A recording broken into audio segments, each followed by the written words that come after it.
Sleep can wait. Everything can wait. Catch all 104 matches from as little as 58 Ghana cedis only on DSTV. The future of artificial intelligence is here, and it's happening right here in Ghana.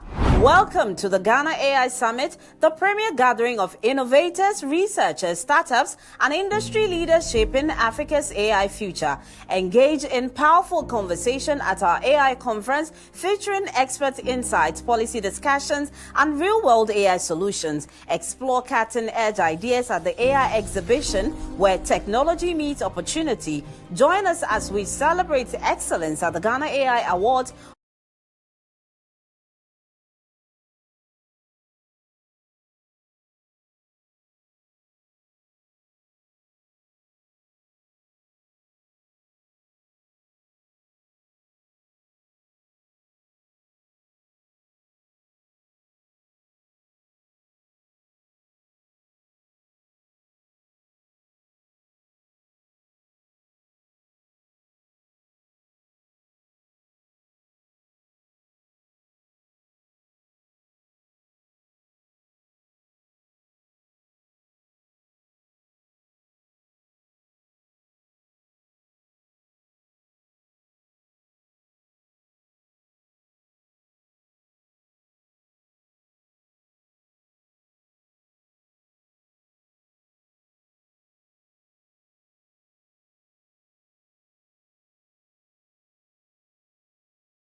Doc, you're welcome to Hot Issues. Thank you very much, my sister. The Ghanaian people would want to know who's failing them when it comes to issues around floods that happen every rainy season. So perhaps my very first question to you will be why you're failing on the job to ensure that the floods are mitigated.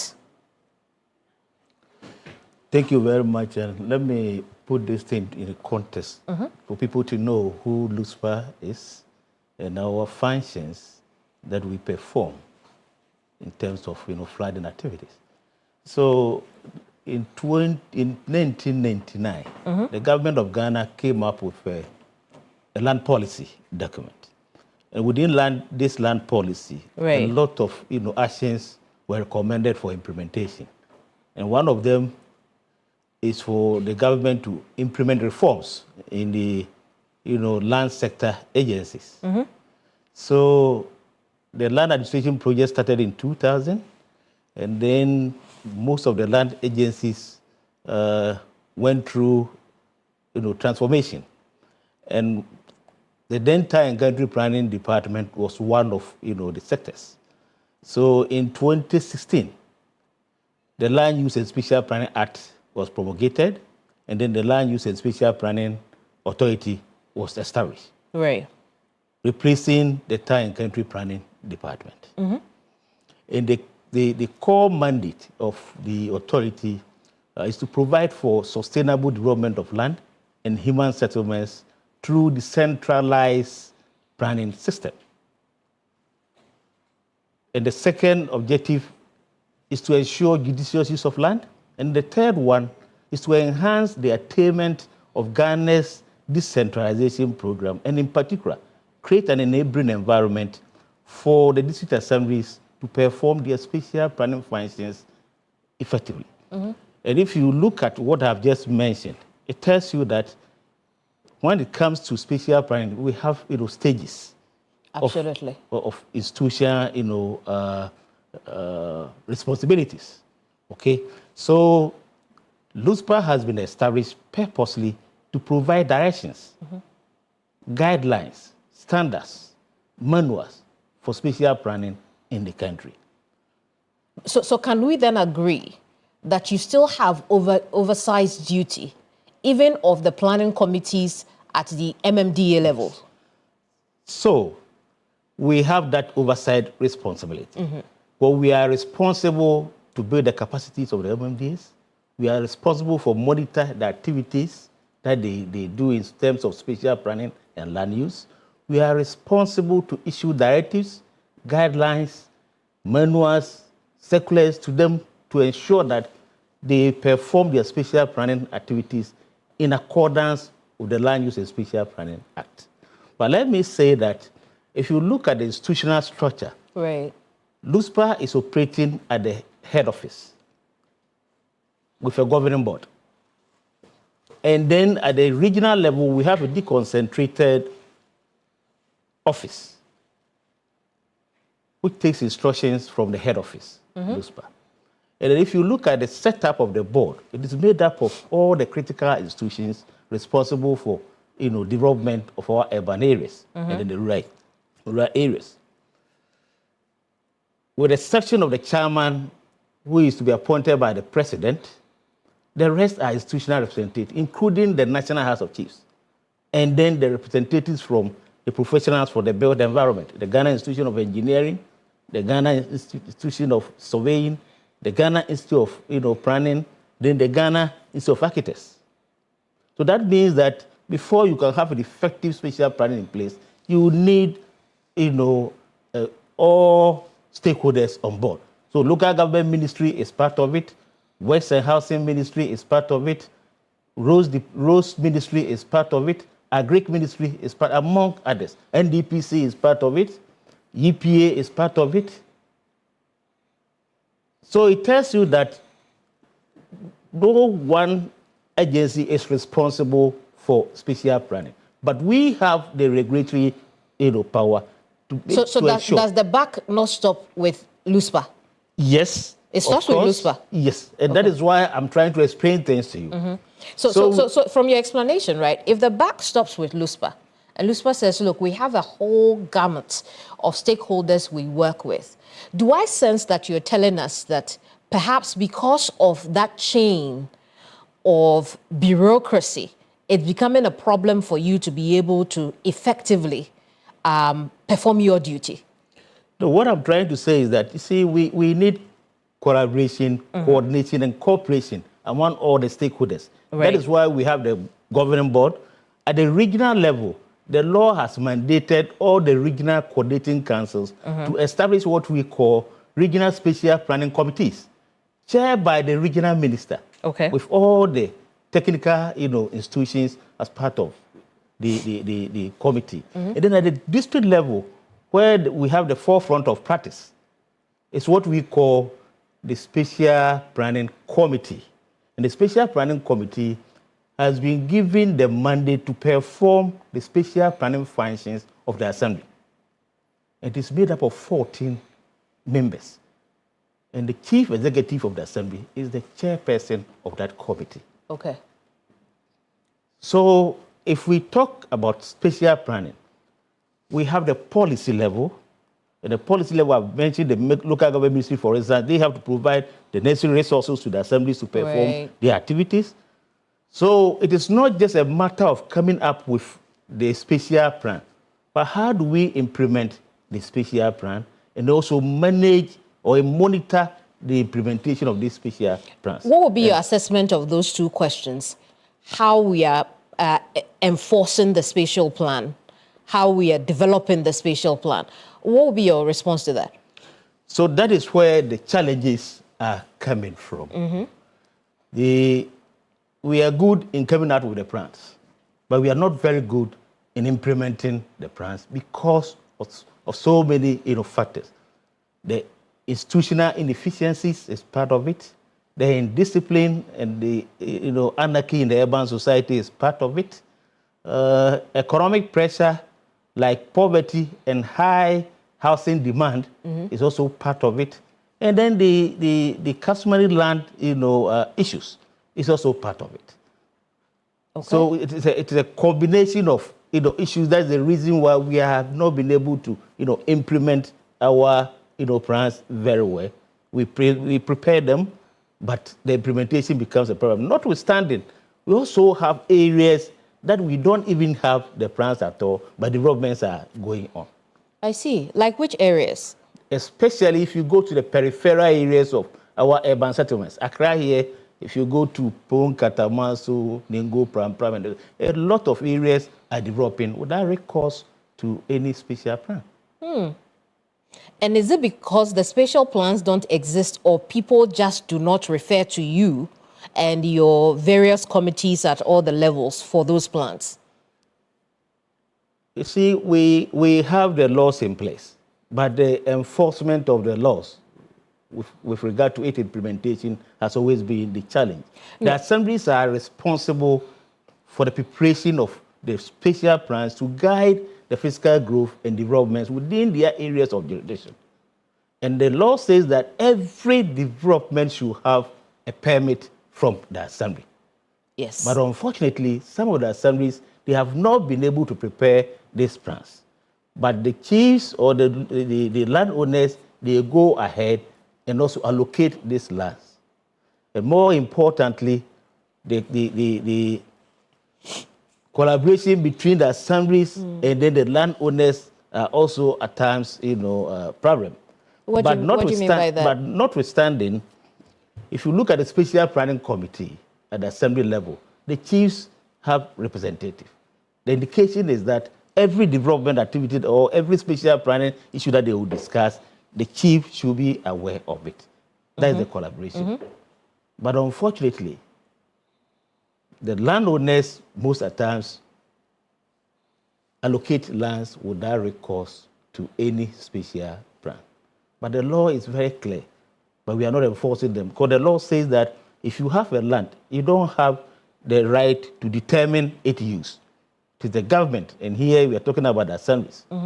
They determine the use in collaboration with you, the landowners, and all the critical stakeholders. Right. So the law says that if a plan has not been prepared to guide the growth and development within an area, you don't have the mandate to allocate it for any development. When the plans are developed at the district level, do they travel back to the national level at LUSPA for LUSPA to know and understand or perhaps even endorse what has been done? So we have offices at the regional level, and we have to ensure the quality control of the plans. But the law has mandated assemblies to prepare the plans and then approve it. They have the mandate to approve the plan and also implement the plan. But through our monitoring, we have every mandate to request for the plans and ensure that they have prepared the plans in accordance with the laws that we have in the country. So that's the quality control aspect of it. Are you challenged when the assemblies don't prepare plans for certain areas in the country in your ability to monitor? Are you challenged in that regard? If the assemblies don't provide the plan, then you cannot monitor. Is that what it is? No, we monitor to ensure, to find out the implementation gaps. Okay. So when we so if there's no plan, then you don't have anything to monitor. Is that correct? When the monitoring means that we go to the assembly, okay, we find out from them the number of plans that they have, the developments that are going on within their enclave, whether there are plans guiding those developments or not. So if we're able to ascertain that those areas are without plans, then that means there's a gap there. Okay. And we need to discuss it with them. We need to build their capacity to prepare those plans. All right, I get it. So then, how do we explain the fact that since the June 3rd disaster, despite all the demolitions that have gone on, we continue to see people building in waterways, reclaiming what should have been a reserve area for nature and building upon them? How do we explain that? Thank you very much. The critical issue is the ineffectiveness of the assemblies to enforce our planning laws or the development regulations. The law says that you have prepared a plan, there is a buffer for a river, and nobody should develop within that buffer. But yet still, before you realize, people have developed there. So the question is, where is the assembly? How are they performing their special planning functions? But the critical issue is also, do they have the resources to do some of these activities? Because we have given them many functions, and funds must follow functions, okay? So if you have given me functions to perform and I don't have the resources to perform those functions, it becomes a problem. So that's why I said it's a combination of, of issues. The combination of issues. But the assemblies are the forefront of practice as far as land use and but if LUSPA also monitors what the assembly is doing, in terms of we have given you land to, like we saw in February of 2020, when a mangrove was, there was a public announcement of how a mangrove was going to be now used for a mixed purpose area of residential and commercial, for residential and commercial use, excuse me. If you monitor things like that and you tell the assembly, and we still see what we see today, then it means that LUSPA and the assemblies don't have a good working relationship or a functioning working relationship. I want you to understand the context very well in terms of the monitoring. Okay. The monitoring, LUSPA, we don't go to the specific sites. We cannot move from here to maybe Boga to. Oh, that's just an example, yeah. Doc. So what I'm trying to say is that we go to the assembly, okay? We monitor their special planning functions to ensure that they are doing the right things. If they are not doing the right thing, we have sanctions. For instance, if there is a mangrove, you have a plan, you have dedicated a place or zoned the place as a mangrove, and then someone clandestinely give a permit for a developer to develop there. That means the person has misled, he has just misled the assembly. Because the assembly has prepared a plan, they place a mangrove. You don't have to develop there. But somebody has what? Given a permit for someone to develop there. If you look at the section 147 of the Act, it specifies the sanctions to be meted out with such a person. So that's why I'm saying that. So when you monitor the assemblies and they don't do the work well, you apply sanctions. We apply sanctions. Okay. Now, just last month, we finished the monitoring of all the MMDs in the Greater Accra region, 29 of them. We are compiling the report. After the report, we'll present it to all the MMDs, inviting the minister to be present and the regional minister to be present, and then give the recommendations. Areas that we have to sanction, we will indicate it, and then apply the sanctions accordingly. In that monitoring exercise, what was the most pressing issue you found with spatial planning within Accra? The critical issue is especially the peripheral areas where the plans are not there, but they are issuing permit. And some extreme cases also, people or the assemblies, they collect the permit fee from the developers before they grant the permit. So I want to develop my land.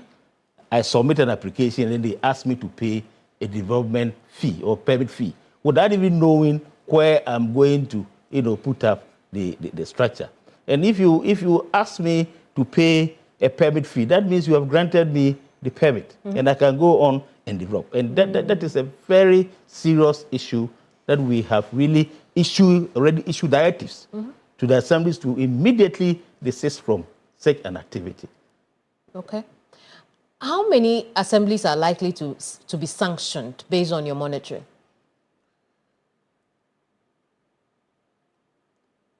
For now, I can say that as for the 29 assemblies that we have monitored, about half of them will have some sanctions. But some of the sanctions will be individual sanctions. Individuals misleading the assembly to do the wrong thing. I see. So, based on that, is it a matter of corruption at the assembly level or people just neglecting their jobs? It is a combination of the two. I see. Yes, the corruption is also there because we cannot ignore it. We have also the Goro boys around. Right. People will submit their, development applications to the Goro boys and they don't see them again, and thinking that they have submitted it to the assembly and the assembly is not giving the permit. But the law says that if you submit your application within, 1 month, you should have your permit. If there are any adverse effects on it, they have to write and inform you the reason why the permit could not be granted. So there's no need for us to delay any permit application. The committee has been mandated to meet at least once every month. The implication is that if you submit your application for permit within 1 month, you should get your permit. But some of the assembly, that's why I'm saying that the sanctions, most of them will have it because most of them are not meeting this, that regulation. That regulation. I see. So I want to come back to these protected areas because once too many times we have seen protected areas being developed by individual and then private company developers as well. Under what circumstance could we reclaim what we have reserved for nature? Absolutely yes. And if you want to really resolve the issue of flooding in Accra, that is the first step that we have to take. All those who have developed at areas that they are not supposed to develop, we need to demolish it. Not just demolishing them, but also reclaim it. We need to expand the channel. We need to green the corridor. Because the drainage system that we have in Accra, we have major rivers from eastern region coming to join the sea. And they go through, Accra. So if you block them, if you block them at particular place, the rippling effect will go to, other places. And these rivers, they traverse through a lot of MMDAs. So there's a need for us to also have the joint planning system so that we won't say that Accra Metropolitan Assembly will green portion of it and then Kwale Krote will leave, its portion. So there should be a joint planning for our drainage system, especially the major rivers going through. If you look at the Odo Basin, for instance, it travels from about almost 17 assemblies. So one assembly alone cannot resolve the issue. But we need to have what we call the riparian buffer planning, so that we will know the extent at which people can develop up to. And then areas that we have earmarked that people cannot develop there, we don't just have to leave it there like that. We need to collaborate with Forestry Commission and Parks and Gardens so that we can green this area. It will become something like a public park that people can go and relax. But we have allowed people to develop these areas, but it's not too late. We need to reclaim it. But why are you as stakeholders not doing it? Why are you as stakeholders not giving the Ghanaian people a network of drains that will work together for the Ghanaian people? That's why I earlier on mentioned that we are very good in coming out with the plans.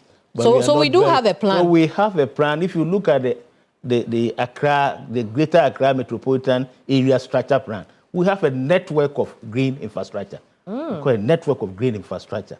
I see. Which we need to implement it. If we need to, we have to resolve this, flooding issues. So what does that plan look like? That network of drain infrastructure in Accra. So the green infrastructure network has looked at all the basins. We have about 5 major, drainage basins, and we have able to track areas that we need to green along this drainage basin, including public spaces that we need to also green. Achimota Forest is part of it. But we don't see any green right now. So the greens are not, that's why we have the plan now to implement it. Because let me tell you, if you go to, for instance, Korle Lagoon, we have a plan there. The plan says that it's Korle Lagoon Area Recreational Planning Scheme. And if you look at it, it's supposed to be a green area. But what do we see there? We see haphazard, uncontrolled, and uncoordinated development. And that's the responsibility of the assembly. So that's the responsibility of not the assembly alone. Because if we talk about the main drainage channels, the primary drains, it is the responsibility of Works and Housing Ministry. Because they control the water bodies. But the springing up of the structures, the unauthorized structures, that's the responsibility of the assemblies. But why can't you go to Works and Housing and tell them that, and ask them why you are not going according to this plan for the city? At the time that the plan was prepared, that was 1970, Town and Country Planning Department was under Works and Housing. Well, now it isn't. So nothing stops you from going there. Yes. So now we are advocating for the implementation of that plan. So we are starting from the Ministry of Local Government. We have discussed it with the ministry, and we need to sit down with all the major stakeholders. But it's not Works and Housing alone. All the major stakeholders. This is the blueprint for this area, and we need to implement it if we want to resolve the issue of perennial flooding within that corridor. But should we be updating that 1970 plan at this time? Is there a latest plan for Accra that takes into consideration population growth and all that? It's all yes, that's why I'm saying that the Gamma plan was prepared just about 3 years ago. Right, okay. And it has also recognized the 1970 plan that was prepared. Because that area is a ecologically sensitive area, so we need to green the area as a nature-based solution to the flooding within that basin. Is it not too late for that? Because the kinds of development we are seeing in Accra that do not leave green area, it would appear that we will be flogging a dead horse if we now go back to developers and say that, look, this area is supposed to be left green and not cemented. It's a commitment. It is not all the buffer zones that have been encroached on. And especially those without any documentation. The law says that if we encroach on a public right of space, we can demolish it without recourse to you. So it is a commitment. for us to enforce the provisions of the Act. We know that I believe sometime last year your office had gone on a reclamation exercise of some of our reserved areas. Is that correct? How many of those reserved areas like Ramsar sites and those things have we been able to reclaim since last year? You remember the regional minister since last year has been demolishing structures within. Well, it wasn't done in conjunction with your office. Yes, that's why the regional minister is the chairperson of the regional special planning committee. So they are doing it because we have a regional office. Absolutely. Yes. So they are doing it in collaboration with LUSPA. So we are saying that it's not just the demolition. The demolition is okay, but you demolish and then reclaim it. Mm-hmm. So we have now demolished it. How do we, partner with Forestry Commission and then Parks and Gardens so that we can also green this area to become an urban park? And we haven't done anything since last year, have we? Yes, we have not. And that is the critical aspect of it. So it is not just if you demolish and that is a problem. That is why we keep seeing the structures come up again, because we leave a bay. And you remember now His Excellency the President has given the directives that we are not going to do things as same. Mm-hmm. So we are going to have a comprehensive implementation plan. Is it because of money that we were not able to begin the reclamation process despite bringing down dozens of homes? You see, the commitment is bringing, the structure down. But we need more commitment also to reclaim it. So one phase of it, we have done it. The second phase is going to be the reclamation. But you need, like you said, the resources. Okay. You need planning to do this. So it is not just a matter of planting the trees. So what we don't have now is the money to be able to do that. Monies are always not available, but if you are committed, you will always find money to do it. So government isn't committed to doing this? Government is committed. That's why government has now been able to demolish all these structures. The demolition of the structures also involves money. Mm-hmm. We have demolished the structures. So we are now going to map up the areas, because it is not every place that we are going to green. We need to reclaim the lagoon. Mm-hmm. So you need to desert that area to have the lagoon as a retention pond, and then have an area that you have to also plant the trees and then the shrubs and the rest. So in effect, you need to also have a special plan for the area, and that is what we are preparing to do now. Yes. Do we then agree that it would appear that we are taking steps, but no concrete steps that will actually deal with the flood has been taken yet? The answer is yes or no, yes and no. Okay. The concrete steps we have initiated. We have demolished the structures, all right?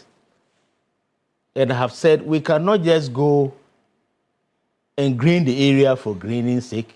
We need to have a special plan to guide this implementation, okay? We need a special plan to guide it. And that is where we are now. And after we have been able to prepare that special plan, then of course we will have the investment plan also, giving you the budget line that will enable us to do it. And also we will have what we call the implementation plan, where various institutions who are supposed to involve will be outlined. Is LUSPA under-resourced? Of course, yes. We are under-resourced. But notwithstanding, we are doing our best. And we hope that Common Fund, for instance, there could be some percentage that could be earmarked for special planning activities in the country. Because special planning affects everybody. And special development sustainability is very crucial for our social, economic, and environmental sustainability. So if you don't have the special development right, our economic activities, our social activities, environmental activities will go waste. Just one rain and everything is gone. As a country, we have not been able to quantify the economic benefit of spatial planning. Mm-hmm. But we are readily, quantify the economic loss as far as our inability to enforce the laws and also implement spatial planning is concerned. Mm-hmm. For instance, June 3rd, it was estimated that over 150 billion of economic activities gone.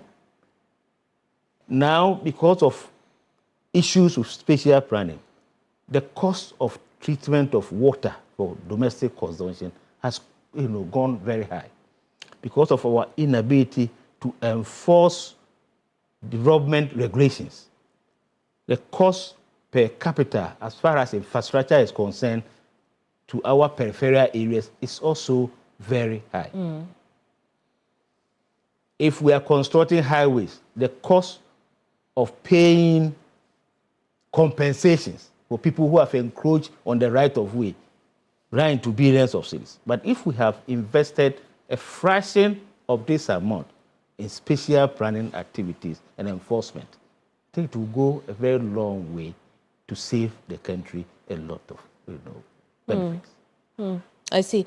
Doc, I want us to take a break. When we come back, let's look a bit more about how LUSPA views the recent building collapses on the back of rains and what investigators have said so far about that.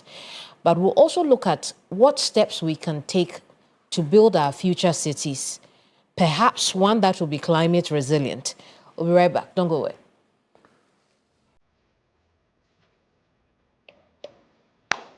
Doc, how are you doing? I'm doing that. Okay, great.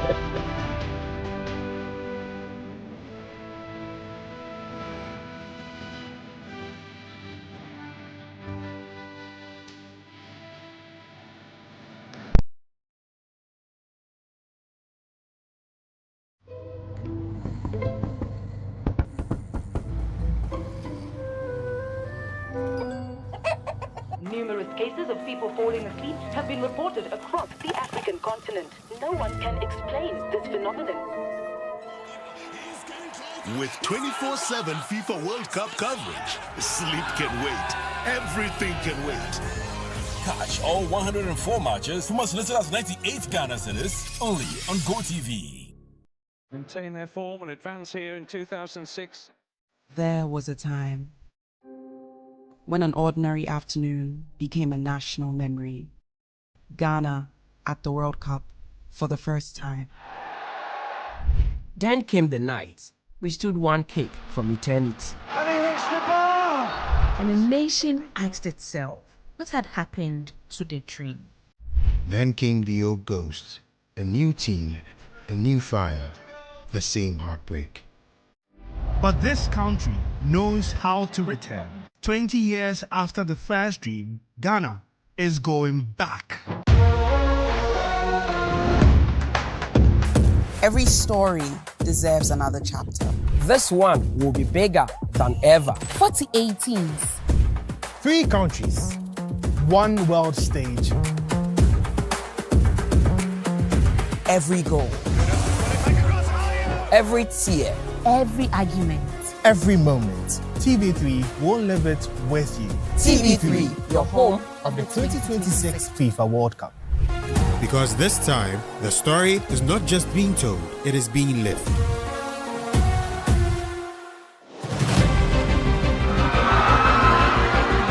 When issues break, when situations develop, when lives are affected, the story doesn't wait, and neither do we.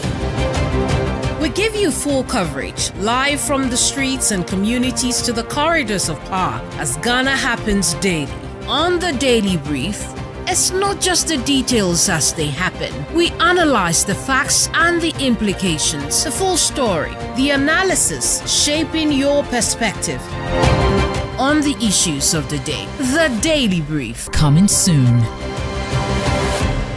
TV3, first in news.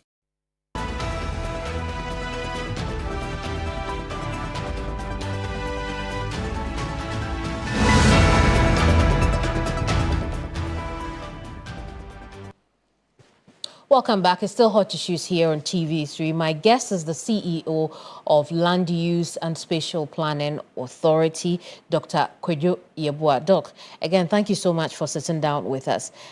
We know, we've spoken about wetlands, Ramsar sites, nature sites, and their connection to the level of floods that we've seen. But another issue we have been faced with in the last few weeks will be the collapse of buildings. In fact, in Accra, the Kolekloti constituency itself was proactive enough to bring down a building. Outside of that, we know the Greater Accra Regional Minister had formed a multi-agency task force to audit story buildings or developments in this country. Is LUSPA leading that charge? Thank you very much. It is very unfortunate that we have been experiencing this kind of, building collapse. But the critical issue is that it tells you that the Metropolitan Municipal and the District Assemblies are not upping their game very well. But the law is very clear. The law has given them the mandate. They are the authority to issue permit for every development. But you don't issue permit just for issuing sake. But the critical milestone that you have to make sure the person has fulfilled before you issue the permit. The area that the person is going to develop is the place zone for that particular purpose. So I'm going to develop a shopping mall. Is the place zone for a commercial activity? If yes, what are the requirements that I have to submit? The architectural drawings, the structural drawings, the multi-story, the EPA permit, the fire permit, the land document indicating that the land is indeed your land. After fulfilling all the requirements, among others, after fulfilling all these requirements, there is a technical subcommittee of the Assembly, a technical subcommittee of the Special Planning Committee who has to assess this. So the West Department, the head of West Engineer is part of it. The Fiscal Plan Officer is part of it. Roads Department, the head is part of it. The Development Plan Officer is part of it. Fire Officer is, EPA is part of it. Lands Commission is part of it. So this technical team will have to inspect the site where you are going to put up this structure to assess the suitability of what you are going to do there.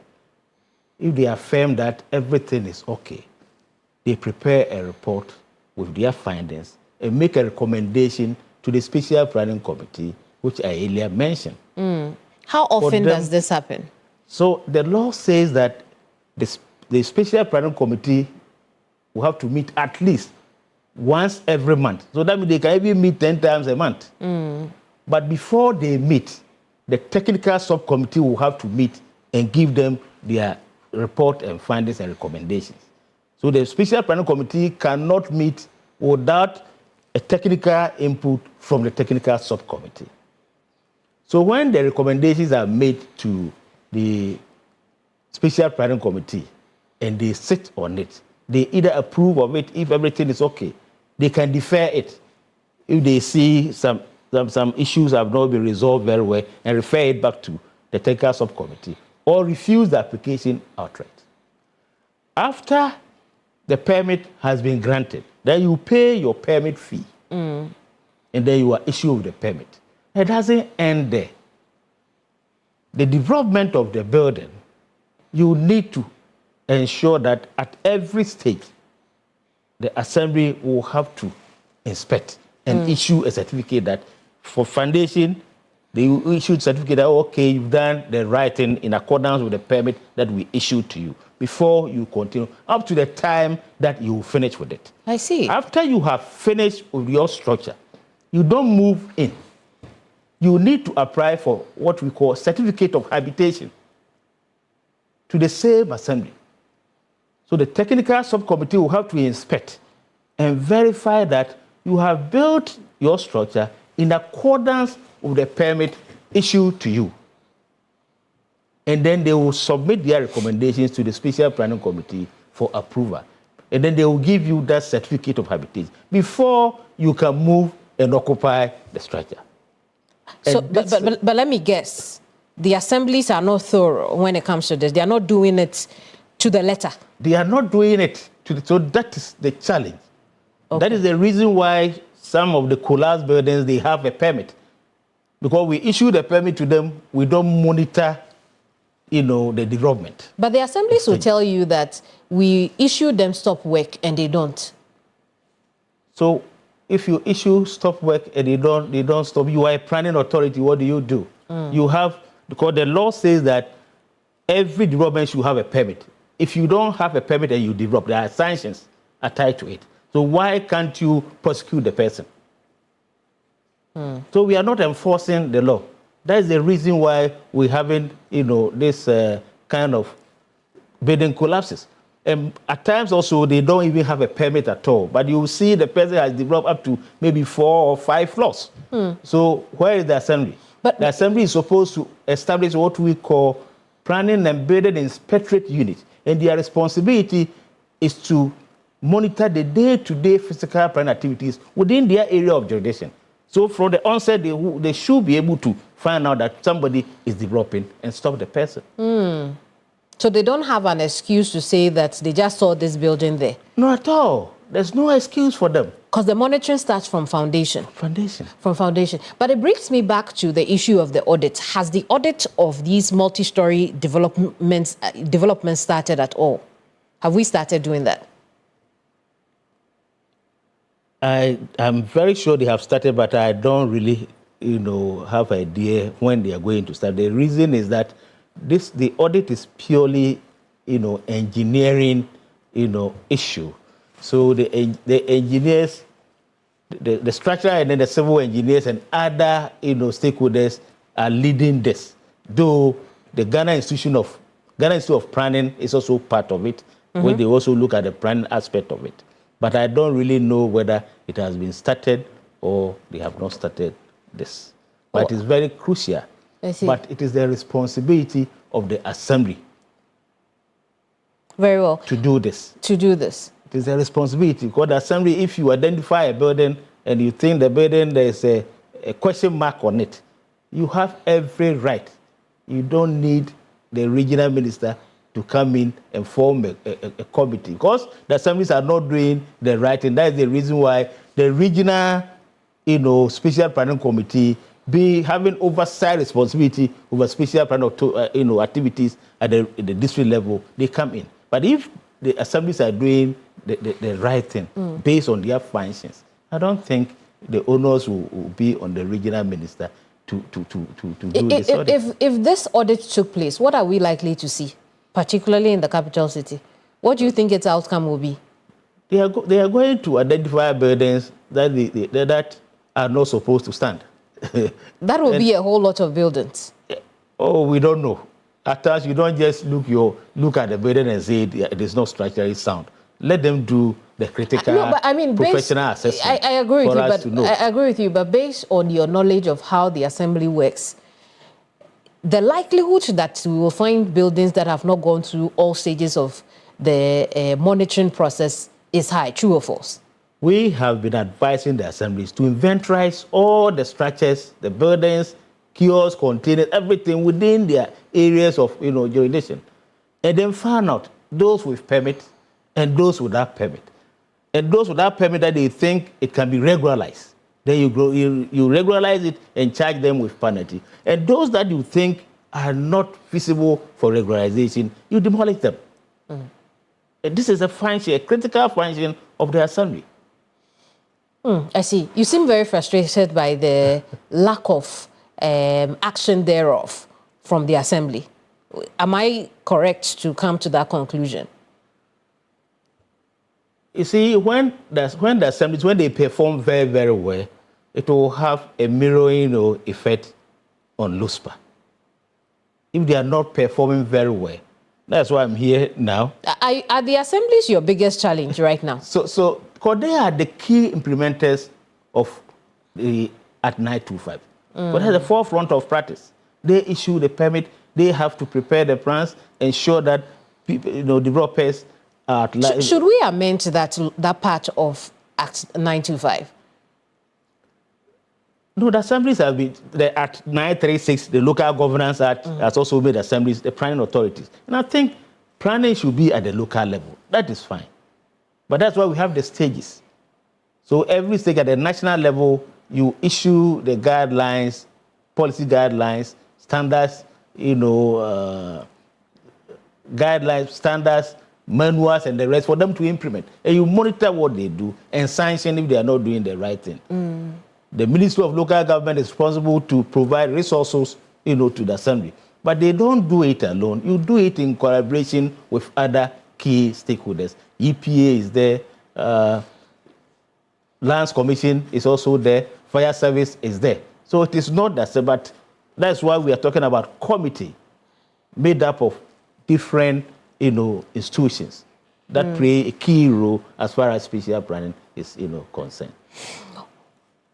Who do we hold criminally responsible for the situations of building collapses we have seen in the last few weeks? Before you can hold anyone criminally responsible, you need to do your investigation.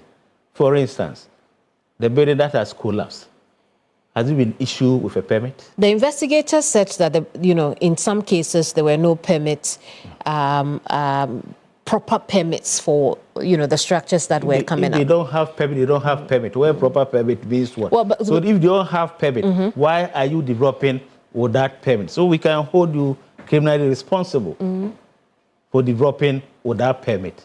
Because if you have applied for the permit, perhaps they will have advised you to put some things in place to avoid that.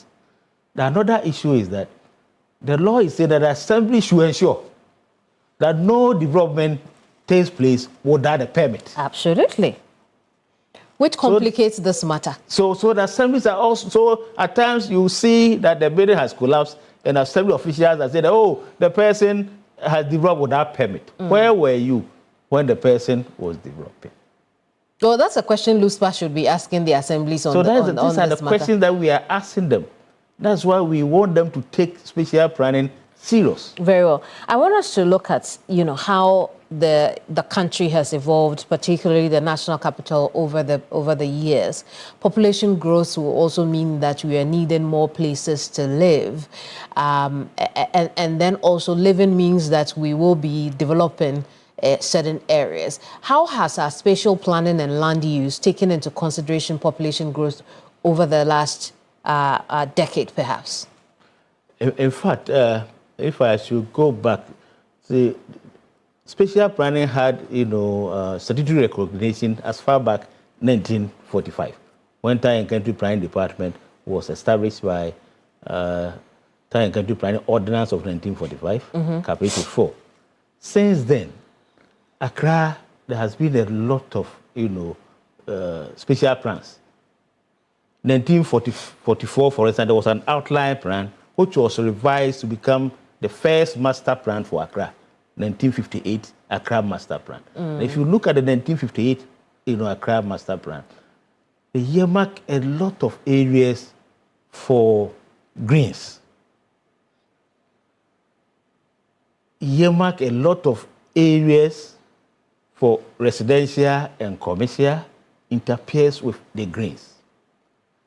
The plan was a very nice plan. It started implementing. It was the first president who initiated this and prepared by Town and Country Planning Department. But between then and today? And then 1991, we had another comprehensive, strategic plan for Accra. Okay. And that strategic plan for Accra. But let me go back a little bit. The 1958 one, the population was very small. So it covers up to Legon School, and other areas was rural areas, so it did not cover that very well. But that 1958 plan, if you look at the graphic road, that road was not there. It was the 1958 plan. The Obasanjo Highway, for instance, it was not there. The 1958, the N1 was not there. It was 1958, plan. So you could see the kind of implementation. Okay. Then 1991, the strategic plan for Accra. It was a very comprehensive, outlining how drainage issues should be resolved, how waste management should be resolved, created green belts within the peripheral areas of Accra. Unfortunately, we couldn't implement about 20% of this. Then, just quite recently, we have been able to come up with the structure plan for the Greater Accra metropolitan area again. And this time, the private goes beyond the Greater Accra, because we cannot say that Kaswa is not part of Accra. Contiguously, Kaswa is part and parcel of Accra. Aburi is part of Accra. Right, but so the plan covered all. That's why we are talking about network of greens. Right. So how is GAMA taking into consideration issues around housing? The kind of properties people are living in, because now everybody's house is a mixed-use property, commercial, a little bit of commercial, a little bit of residential, and people, instead of building, multi-purpose or multi-facilities that a lot of people can live in high-rise building, everyone wants to have their own properties. It all has an impact on our ability to create housing for a growing population. So what is our plan as a country? So let me go back a little bit. If you look at the 1991, for instance, master plan, strategic plan for Accra, one of the key recommendations is to densify the southern part of the N1, airport residential area, cantonments, range, Roman range, and what have you. That is the recommendation. We have to densify the area so that many people can live within this area to curb the exploring. But unfortunately, we did it in a piecemeal manner. Right. Selling just individual plots for people to develop it, instead of government taking bold steps to say that, hey, I'm using the land as an equity for whatever development that is coming, so that I can regulate the rent. We gave it entirely to the private person. And how many people can rent within this if we are not controlling it? So that recommendation, we couldn't achieve at all the objective of it. Is it too late? To make sure that now the lands are gone. All the bungalows are gone. We have private, and it is very expensive renting there. But notwithstanding, government also started some, affordable housing projects. And that is where we have to really concentrate now. Because most of the unauthorized structures that we are, seeing across, the urban forests, it is because the people don't have the money to buy the land and also build at some places. So any marginal land that they see, they just go and have some kiosks or whatever and live in. It is very important for us to take social and affordable housing very serious if you want to. Doc, we'll end our conversation here, despite not going any further on building Ghana's future cities, because there's Kumasi, there's Takoradi, there's Tamale. All over the country, there are future cities to be built. But quickly. So we have proposed, if you look at the national urban policy, for instance, that we should have a secondary cities, or what we call the medium cities, and develop them to serve as a counter magnet to the big metropolitan areas, so that it can contain people there, instead of everybody moving to Accra. That's a conversation we've been having for at least 3 decades now. But we'll see what happens under this administration, and while you are now a fully fledged CEO of LUSPA as well. But thank you so much for your time, Doc. You're welcome. Dr. Kwadwo Yeboah is CEO of Land Use and Spatial Planning Authority. We've been looking at how to mitigate the floods and poor building structures in this country, and how to ensure that our future is not flood prone, but flood resilient. I'll see you same time next week. Bye-bye.